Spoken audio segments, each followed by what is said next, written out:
Daily Broadside, day 90. If you didn't see the potato in chief falling off a bicycle this morning, you got to check that out. It's funny. And it's always funny when presidents do stuff like that. Like last year when Biden fell walking upstairs on Air Force One or wherever he was. Or Ford falling. Bush when he threw up on that Japanese prime minister or whatever it was. The younger Bush when somebody threw a shoe at him and he was like, you know, that's some funny stuff. But when you're in the public eye for 4 years, something dumb's bound to happen. But that's why 79-year-olds shouldn't be riding bikes.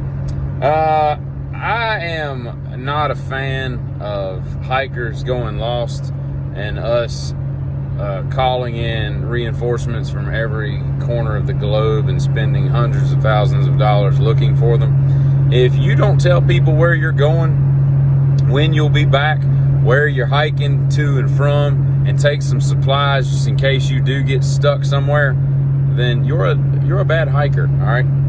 And you're no different than James Franco spending 127 hours with his arm caught in a rock, all right? Just in case you weren't aware, Washington's horse, that white horse you always see pictured in, his name was Nelson. It's a cool name for a horse. George Washington was a cool dude, so why wouldn't it be named that?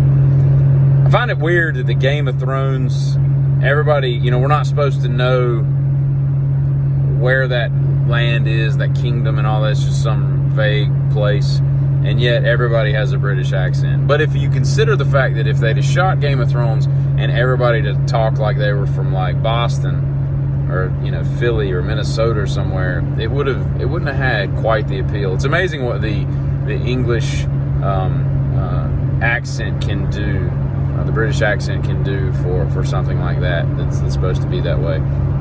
And I am all for, totally all in, I'm in it for people doing free solo climbs up the sides of buildings in urban settings. I think it's great. I think it entertains people that work on the 49th floor. I think it's pretty cool when they fall to their death. Because why wouldn't we expect that to eventually happen? And plus, it's just staggering that people have the balls to do stuff like that. So go for it, man. Quit making that stuff illegal. Feli Petit.